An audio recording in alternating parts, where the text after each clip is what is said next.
All right, thank you for everybody for coming on live to iHeart and iTunes Radio. And as everything likes to know, that this is Bridges Live, and you can catch us on iHeart on all where you catch it, all your podcasts and iHeart and Apple Podcast Station. If you have any questions, you can reach me at Dr. Paul W. Dyer at Gmail. If you have any questions whatsoever.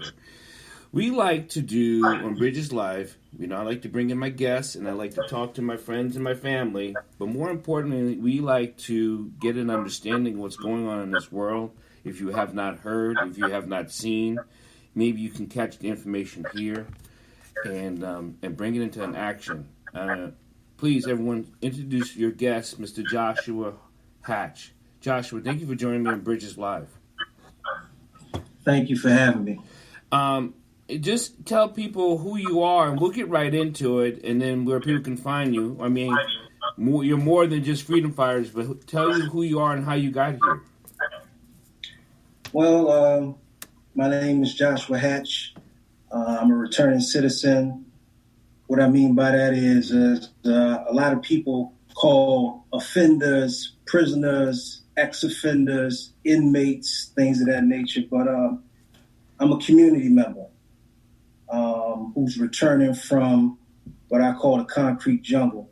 And since I've been home for the past 14 months, I was able to establish an organization called Freedom Fighters.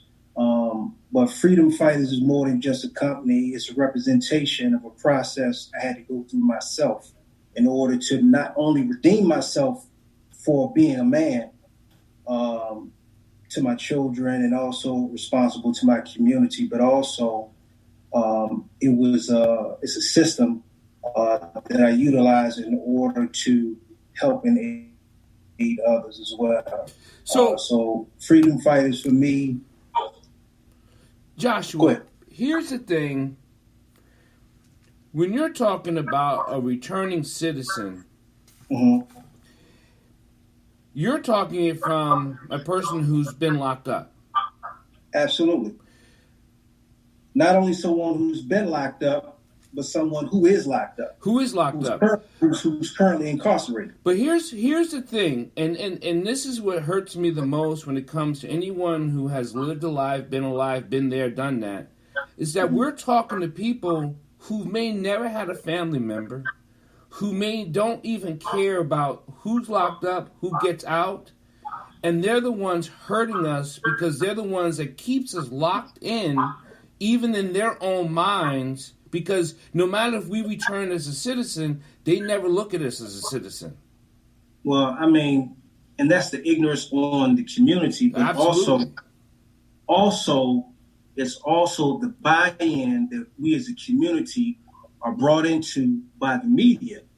And, the coverage of repeated violent offenders. Now, to your point,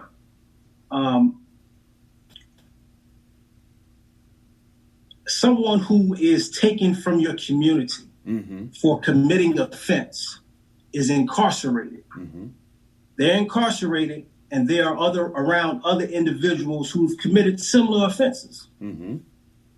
Beneath the surface of the offense, there's an issue going on, whether it be mental health, substance abuse, or just the conditions of poverty alone. If you don't deal with that underlying issue, guess what? Guess who suffers when they come back? Who? The community does. Always does. The community does, because now they're going to continue to perpetuate the same activity. But guess what? They just came from college, criminal college, mm-hmm. mind you. And they're going to take them same skills that they sharpened up around other offenders, and they're going offenders, like they like saying, and they're going to come back to the community. But here's the thing, and people who have never been locked up, who has never had a family member locked up, I'm sure they must be thinking that, don't you get reformed in prison? No, absolutely not. You get warehoused. That's what I thought. That's why it's called mass incarceration. See, mm-hmm. people utilize it as a slogan because a lot of people who utilize that term have not actually experienced the inside, mm-hmm. the conditions of mass incarceration. But when they say mass incarceration, I'm talking about you have the overpopulation of institutions that are unfit to house Humans. those who are being housed there. Human beings. Humans. Most definitely. Humans. And they do not deal with the underlying issue. They do not deal with substance abuse. They do not deal with mental health. Yes, they have programs. Yes, they pass bills. Yes, they've done all these things to appease the community. Oh, we're about rehabilitation, but that's in theory. But in practice, it's in theory. That's all it is. That's all it is. I want to hear you say how much of a moneymaker it is for people to stay locked up, to keep getting locked up, for these private prisons, these money. They continue to want us locked up because they're making $1 off of it. They're making millions of dollars off of it.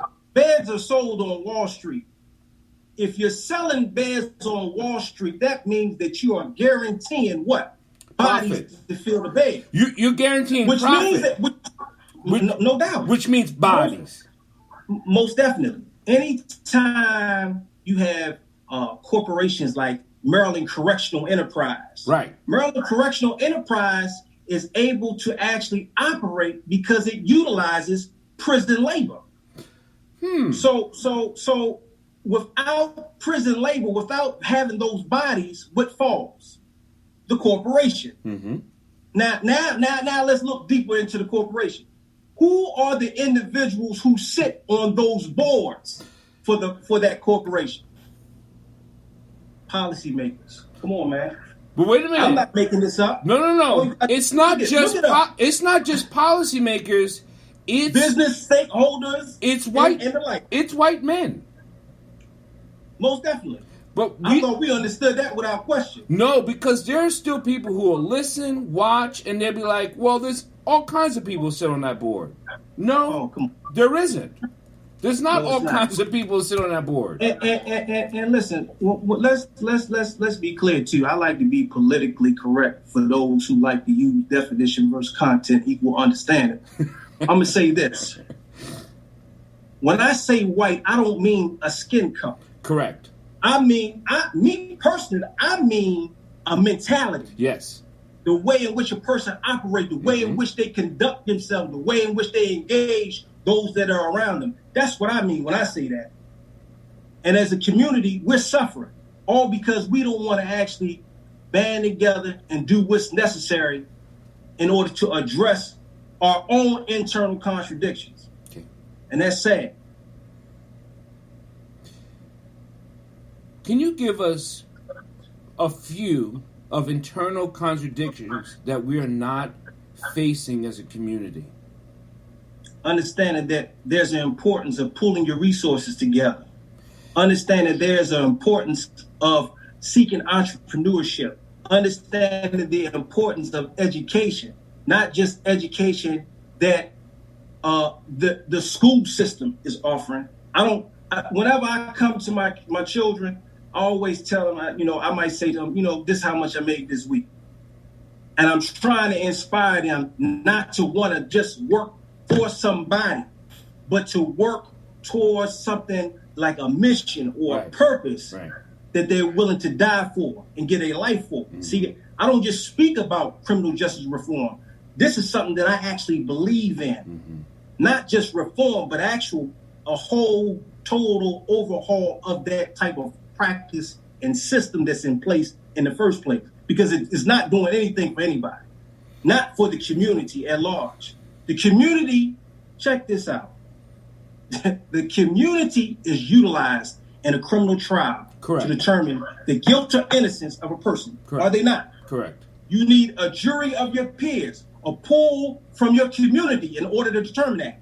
Do you not? Correct.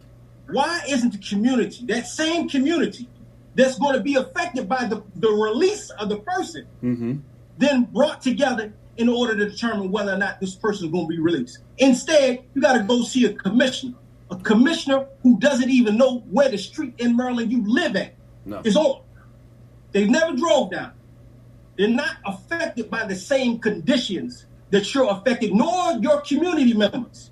But they are the ones who decide the fate of whether a person is released back into the community. My position is that the community needs to be in control of those mechanisms. They need to determine whether or not a person is prepared to come back into society and what that person needs. Is there a way, have you seen a way that we can get that community in that spot? Absolutely, I've seen a way. Tell us the way. By demanding it. Okay. By demanding it. You know, everything is done first and foremost through educating the community about our condition. Correct. Understanding the importance of policy making, voting, putting people in position to make that, and holding people responsible. That's the key. But that's the problem. That's the main. We cannot hold anyone. We cannot hold them responsible. Yes, you can. Everyone keeps wanting to shick and shive and juck and jive. You want me to tell you why? Why? Want me to tell you why? Because the community, and we said it earlier. Yeah. The community does not see it as an issue of theirs. They have not adopted it an issue of theirs. No. Until they see it actually affecting them, then it's a problem. You ain't worried about the person down there pushing drugs on the corner until the person who's pushing drugs affects somebody in your household. You understand what I'm saying? Right. So the community has to begin to become educated on how to address these issues. Let me ask you this, and I'm so glad. Thank everyone for listening to Bridges Live. We're talking with Joshua Hatch. He started Freedom Fighters, and we're going to give his information later because we all need to pitch in, as we all know that. But here's the thing. We talk about until it affects you, until you see it affect you, until. We are tired of waiting on until. Until has taken too damn long. The question really is the community really tired? No. Because they're sick. But wait a minute.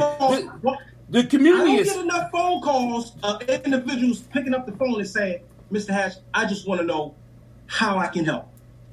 How can we deal with this? What needs to be done in order to address this?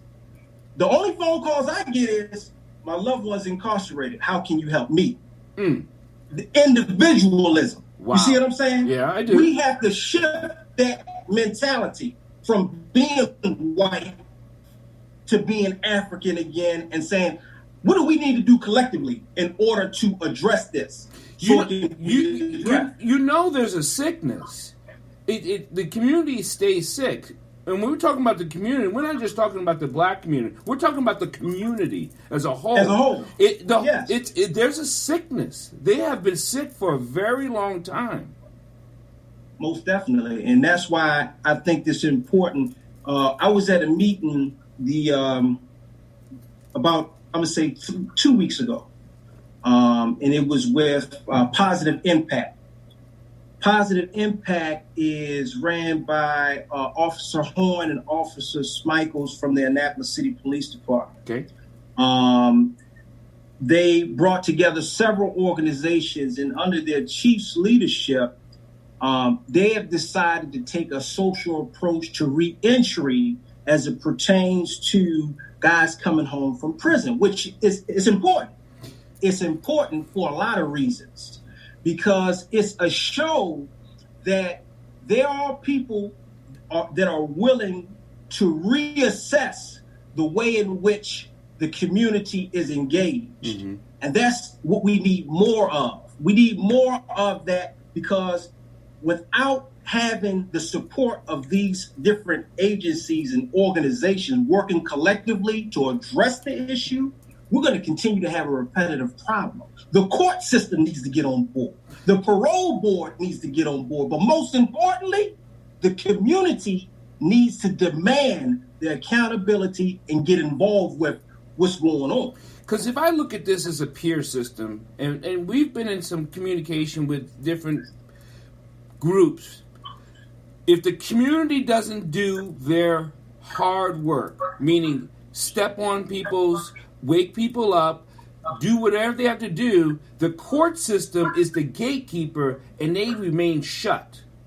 Most definitely. See, one thing that I know about the court The courts, the court system, the court system. Yeah. Yeah. The court system is not interested in, and this is my opinion, in the community as a whole. They're really not. Never has been. Never has been. And the thing about it is that we as a community need to begin to start to see that. And before our men and women get to that court system, we need to start stepping in and addressing things. What I mean by that is this. We know some of the issues that our loved ones are facing and dealing with, yet we're not willing to elevate that person by getting them assistance more so than we are willing to pick up the phone and call the police. If you know that your loved one is dealing and wrestling with a substance abuse problem, if you know your loved one is wrestling with a mental health issue, then you need to be the one to reach out to some of these organizations, because there are organizations out there that can get that person some help. We do. And so that's just one step. That's just us. But there's many more. Right. Understanding and re-embracing people who are coming home from prison. I think that's a lot of these businesses. I think that's a bigger issue for me, for people. No one wants to give and embrace. They want to judge. And of course. In that judgment is a sickness. That sickness creates judgment. And that judgment keeps us separated. And it keeps us... It keeps us in prison. That's one of the main reasons why I went and got and started Freedom Fighters, honestly. That was one of my main motivations. I used to walk the Giant every day, which is a store down the street where I live at. Every day I used to walk by the building that I have an office in today, which is Suite 250 in Town Center Boulevard. Nice location. Wait a minute, though. But it motivated me to do better because I already know how ex-offenders, who I call returning citizens or returning community members, are treated. Mm-hmm. They're frowned upon. Mm-hmm. You know, when I tell people, when they call me and I say I almost did 10 years in prison, they're taken aback. Whoa, you did? Yeah, but I always make sure that I thoroughly introduce myself first. Because if I start with that, the conversation will end. But now, once I have your attention, and I always do that. Because people need to know just because a person makes a mistake doesn't mean that that's to define the person. You don't put a period on a life that God ordains to live on. So any situation that a person is going through is just a comma on a sentence. It's not a period. We as a community need to wake up to that fact. Do you think this last president that just left, do you think it helped wake up the people to the seriousness of what it has been doing? Or do you think it kept the same people in power ignoring everyone else? And I am like so. I don't get into presidential politics much, but I will say this. Let me say this. I love the fact that Trump was in office. I love it. Want me to tell you why? I do. Because Trump was raw. He wasn't politically correct. He just lets you know what it is. Get down, lay down, what? I'm about making money. Period. That's what I'm about. This is what Trump's saying. I'm about making money. And yes, I am. He had all the support of the white supremacists, of course. Right. So he didn't have to let you know who he was, or who he rode with. You understand that's their whole ideology in the first place. And I'm glad that transpired because me too. Finally our people started to wake up to the fact that there is a such thing as white supremacy. They've been saying it for a very, very long time. But it seems like they didn't see it. It needed to be played out in our face. Right. Most definitely. Right. And it seems, and it sounds like when people are saying, man, I can't believe this, it's like you were literally shocked that they said it, but you couldn't be shocked that they said it because they haven't done anything for years to stop it. And that goes back to the community and people coming out of prison, people coming out of jail. They have not done anything to help it. Do you know my whole ideology behind repeated violent offenders is this.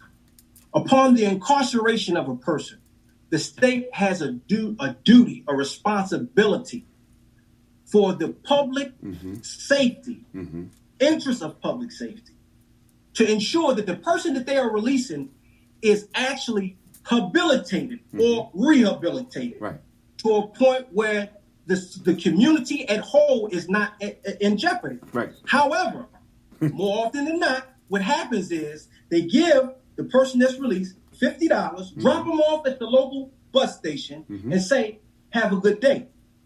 They're not interested in rehabilitating the person, which means that repeated violent offenders are a testament of the state's failure to do its due diligence and its duty and ensuring that that person, according to their own policies. Because I was going to say, I don't think they're failing as much as they are profiting. I don't think they're doing it as a mistake.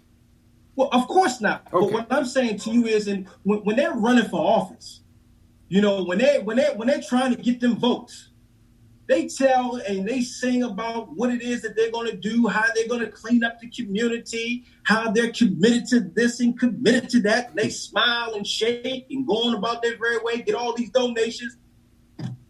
And then guess what? You don't hear from them until years later when it's time for them to be voted on again. But there are a few, and but as a whole, looking at the system as a whole, the whole is not engaged in the community. No. The whole does not have the interest of the community at heart. The whole is not putting things into practice, ensuring that individuals are getting substance abuse treatment, mental health treatment, making sure that they have transitional services. They're not interested in that because they're banking on that person to come back. That's the reason why they got parole and probation set up the way they got it set up, because they slave catchers too. That's why they're out there violating people for not, they laxed up because of COVID. But most definitely, if COVID wasn't around, it would be politics as usual. Mass incarceration in full effect. So I want you to describe how these people are still catch and releasing. Describe that catch and release. Well, okay, it goes something like this. I'm going to incarcerate you today, give you a felony, make sure I knock you out the box for voting, or at least carrying and wearing a firearm, especially if you're a black man, because 1 out of 3 black men today are already being looked at as prospects for prison. Correct. So once I do that, I'm going to go ahead and book you, release you on probation. You're going to violate because I'm going to put some crazy conditions on you. When you violate, then you're going to come back.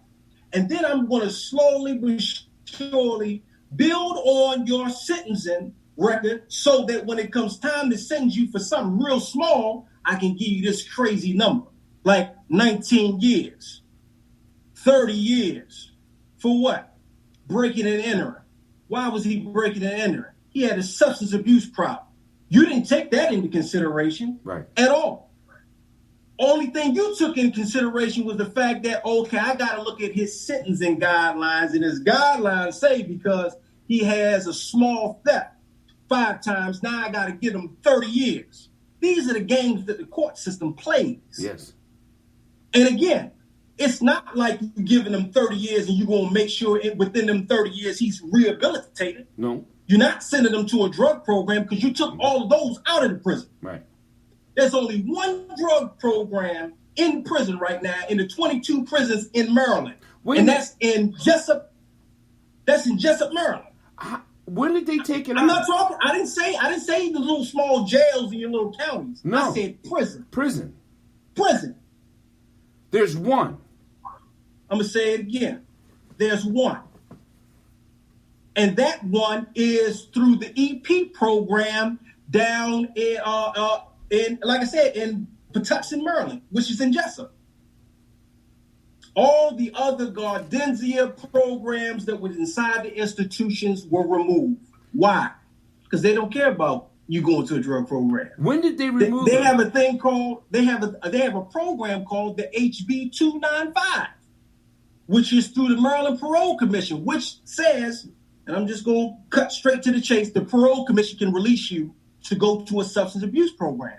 Okay. There's a condition. What's the condition? You can't have a crime of violence according to Sections Article 14-101, which is all of the crimes that eliminate you and put you on a certain list. Okay. Rape, arson, murder, things of that nature. And you have to have an evaluation from a licensed clinician stating that you have a substance abuse problem and that your family can pay for a program for you to get treatment. So they don't want to have to pay for nothing. Okay, fine.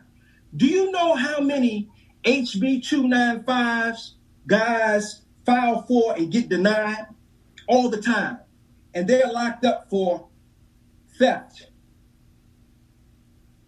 This is the guy. They're locked up for theft, assault,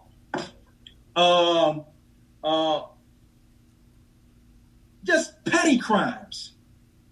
Crimes that have not harmed a person. No one was shot. No one was stabbed. No one was sent to the hospital. Most of the guys that are asking for treatment are the ones who are actually selling the drugs. Now they say, okay, well, wait a minute. You are a drug seller. How can you need treatment? But don't you know when a person's out there actually selling drugs, they also use drugs too? Come on now. And again, that's your disconnect, commissioners, on what's going on in the community. And that's the reason why community members need to have control and a say-so on what goes on in that parole board. We got a lot of community people who are just afraid. Afraid of what? I don't know. I really don't know. But we do know they operate in fear. Listen, what they should be afraid of is that statistic that I just gave you. Right. I said 1 in 3. 1 in 3. Right? Matter of fact, I don't want you, because I know you don't want to take a statistic from me. So the Sentencing Project. 1 in 3 black men are likely to face prison. Right now, there are 2.2 million people in prison. The United States is the worst country when it comes to incarceration. Who do you think they're incarcerating? Who do you think they're locking up? They're not locking themselves up, that's for sure. No, they sure ain't locking. They're locking black people up 1 in 3. It's just that.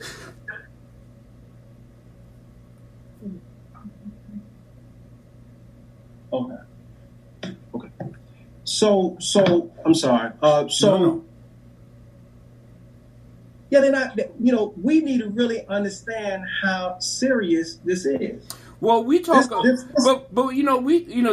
I know I've talked about it. We talked about the prison from school to prison pipeline, right? Oh, most definitely. People don't believe that's real. I'm a product of that. I'm a product of that. Yeah, people don't believe that's real until they see the numbers. Yeah, most definitely. When they start testing your child, saying they want to sit your child down, have special IEP meetings, they want to put your son through special education because he doesn't sit still. You tell me what child does. What child sits still? No child is going to sit still. But because he doesn't sit still, Johnny, for all these hours and look at this whiteboard, now we need to meet with special education. And guess what? You know what? You know what's real sad? Parents. They terrible with it. Soon as the teacher calls, we need to have an IEP. Okay. We need to sign your son up for special education. Where do I sign, master?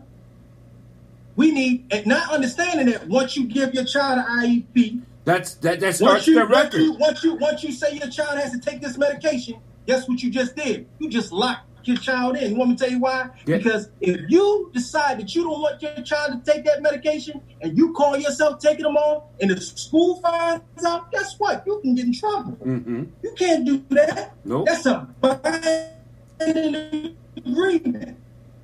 We don't understand what special education really does. And guess what? Quiet is kept. Shh, don't tell nobody. I'm a product of special education. Oh, didn't know that though, did you? Yeah, I am. See, I can talk about my story today. I'm not ashamed.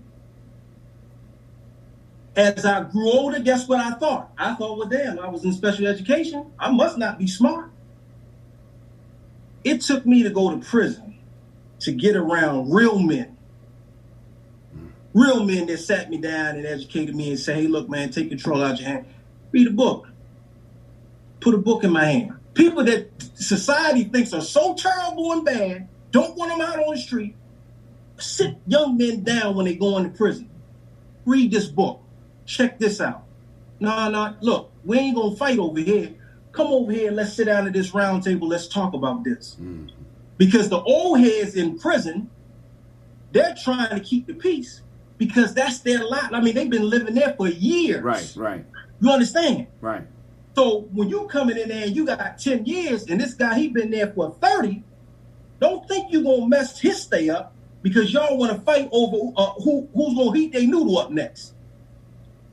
So these are the guys who sat men like me down and say, hey, look, man, you need to take a second look at yourself.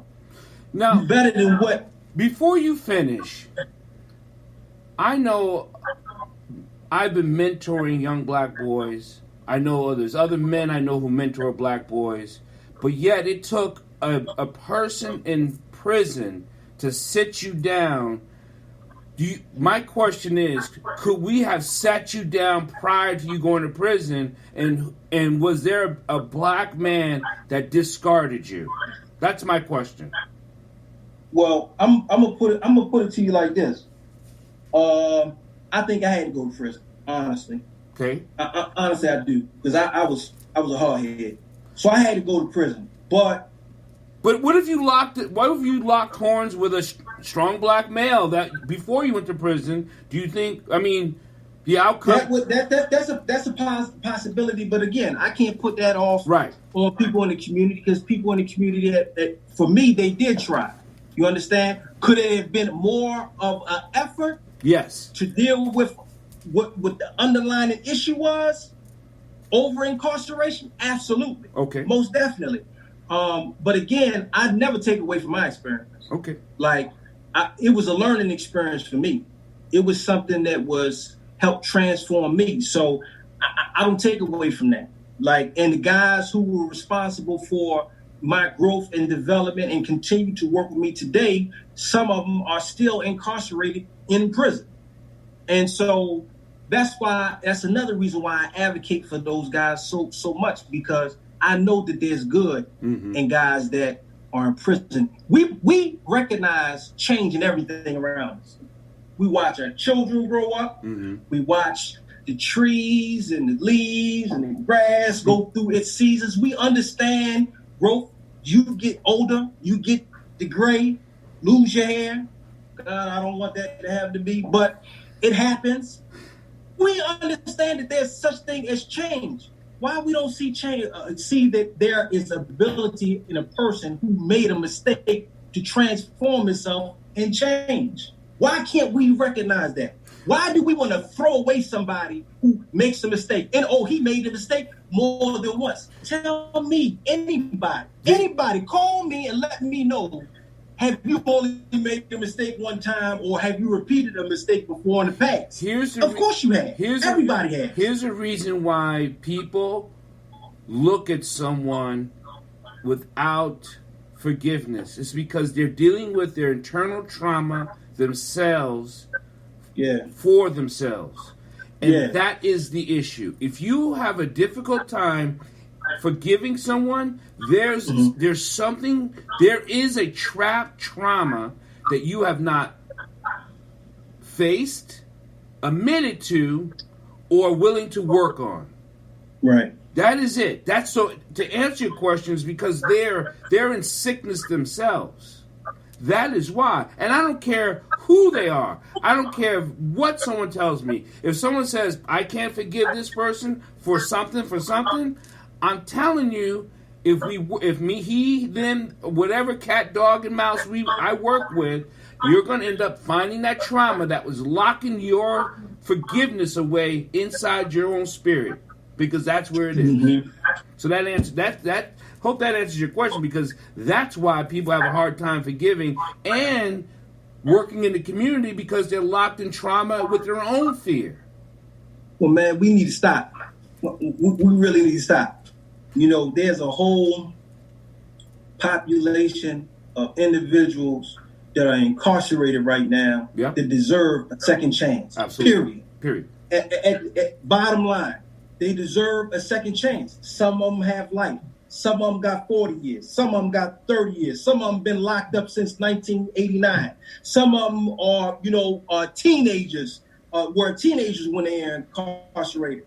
There's a mixture of individuals, but again, beneath the surface, all of them can identify with something: substance abuse, mental health, individuals who weren't properly reared by their family, who've been abused. You understand what I'm saying? And so for us to ignore that and just to look at an offense, you did this. Okay, I understand he did that.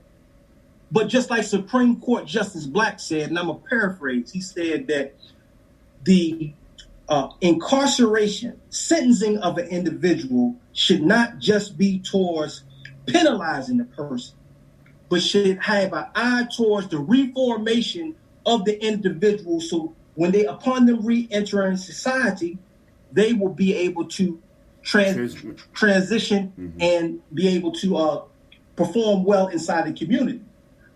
The court system, the parole commission, these entities, they've forgotten that.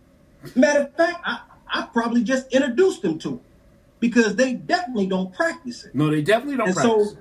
And so what I'm saying is, as a community, we need to start to demand, hey, look, yes, if a person has these conditions and they've entered prison, we want them to get the treatment that they need in order to deal with that issue. Because guess what? They're coming back to our community.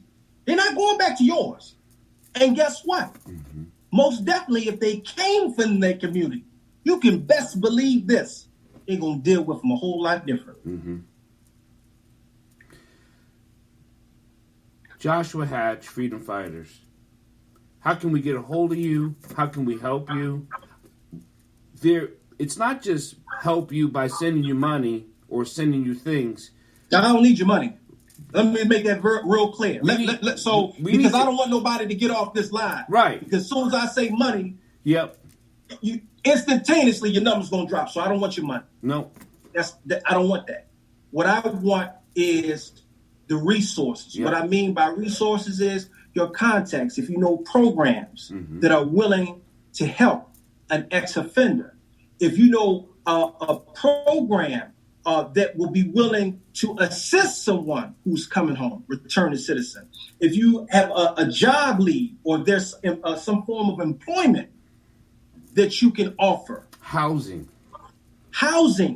transitional service. Let me name some of my partners. Okay, so I have Positive Impact. That's the Annapolis City Police Department. FACE, based in Baltimore, Maryland. CEO name is Mr. Hargrove. Misha House. That's the executive director, Monica Scott White. She's the executive director for Misha House, and she handles all of our substance abuse evaluations. And there's many more. But we need more resources for these returning citizens, so that not when they get released, prior to them getting released, they have a roadmap. When you get released, this is where you're going. Don't worry about a job. Don't worry about your services. Report here. Just like they want you to report to your parole officer. Report to the community. The community is going to help you get back on your feet. And this network of services that I just named, and like I said, there's many more, That's what it is. And that's what Freedom Fighters does.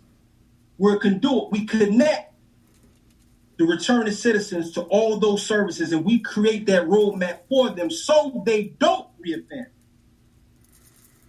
That's why we're here. So if you want to help in that effort, that's all I'm asking you for. Keep your money. You can reach me www.freedomfighters.info. My email is jhatch@freedomfighters.info, and all the information is on the website. So if you didn't get that and you want to inbox me, and I'll make sure you get to Mr. Joshua, I'll get you the information. We do more here. Thank you, Joshua. Well, you're coming back. That's not a problem. That's not the issue. Matter of fact, I think you should have a weekly show so we can just talk about the things that we're doing and are doing and need to do, and bring people to switch on that light bulb. Because that's why I have these shows, the mental health on Mondays, and domestic violence I have with, and then I have You Be the Judge, where we talk about legal issues, and I talk about Free at Last, where we talk about emotional issues with trauma. I want people to know the information so they can truly understand the impact that's going on. Then you can start an action. Yes, sir. I'll be welcome. I'll gladly get on any show. I have no problem with speaking at all, as you can see. So, yeah, most definitely. And like I told you before, not just dealing with the parole commission, there's a complete miscarriage of justice that's taking place inside of our courtrooms every day, every single day. Yeah. And some of these cases, some of these judges, some of these prosecutors, in my opinion, the community needs to start holding them accountable. And at the end of the day, they're supposed to be a mechanism for the benefit of the community. And it's not. They're not supposed to be there as a mechanism to help destroy the community. And you destroy the community every time you falsely arrest someone. You destroy the community every time you over-sentence someone. You destroy the community every single time there's a community member that stands before you and makes a plea, asking and begging for help, and yet and still you turn your back on them and you send them back to prison. You destroy the community. I also want to make this perfectly clear. This is very systemic. This is very purposeful. This is very proven that it's purposeful, that these judges, the people who are appointing the judges, the way these judges get into office, the way these judges sit on the bench, they are doing this on purpose to destroy the community, and it's only the community that's going to save the community. I'm just telling you, that's how it's... But you know something, when you talk like, see, you got, I'm going to call you. You got to put a little bit more sugar on it, when you're telling the people, like, because they can't believe, they can't fathom that would happen to them. There's no way. No, it's not happening. So guess what? Their loved one get locked up. And they know for a fact that their loved one's innocent. Mm-hmm. And they watch how the prosecution paint a picture, and paints a vicious one. Mm-hmm. They paint a picture so much so that you might start to wonder, damn, do I need to second guess what it is that I know to be the truth about this individual? But the bottom line is again, the community has to get involved and say, you know what, enough is enough. Enough is enough. We need to galvanize and come together and unite and say, you know what, not only are we going to help the community members that are coming home, but also those who you all are bringing on charges, we're going to start holding prosecutors accountable and judges accountable for misconduct while in office, and not turn our heads to the blind eye and act like because they got a robe on or because they got a ASA behind their name that we can't say nothing. Because there's a lot of district attorneys out there, they're politicking by putting people in prison. Come on, you know everything's politics. You know it is. You know it's politics. People in prison, though, look, you better not go to court during voting season. You just don't go to court. Listen, postpone your stuff because you may become a victim of a political stunt. Yep. But the bottom line is it shouldn't be that way. But it is that way. It is that way. And that's why we, as collectively as a community need to say, you know what, we're going to start involving ourselves in this process. We're going to really start getting involved. We're going to start court watching. We're going to start holding elected officials accountable. We're going to start demanding accountability for these individuals. Just like in Baltimore, when you had an individual named Joseph Capero, who was, got multiple guys jammed up. All those individuals who got his name in the shit, they had automatically been brought back to court simply because his testimony had the ability to sway the hearts and the minds of the jurors. Yep. Has it been done? Absolutely not. Nope. That's the problem. That's a miscarriage of justice. This man was a licensed professional who came to court in multiple cases and lied. The court knows it. There was an article posted in the Sun. In the Sun. In the He Baltimore Sun. was brought up on charges, if I'm not mistaken. And they still have yet to call back all the individuals whose case he testified and put away for a long time. And put away for life. Yeah. Why not? This was a professional that was working on behalf of the state. Yep. You understand? Yeah. It should have been no question when an individual said, I had Joseph Capero on my case. I want a retrial. But they won't do that. You want me to tell you why? You know how many people go home? You think that and guess what? If they go home, they got to go home because of something. Right. Which means that if we vacate a charge, we got to pay some money. We can't do that. And that's right. We already have Marilyn Mosby running around with this integrity unit. Yeah. And reinvestigating people's cases, which is an issue. And Miss Mosby, I got to talk to you.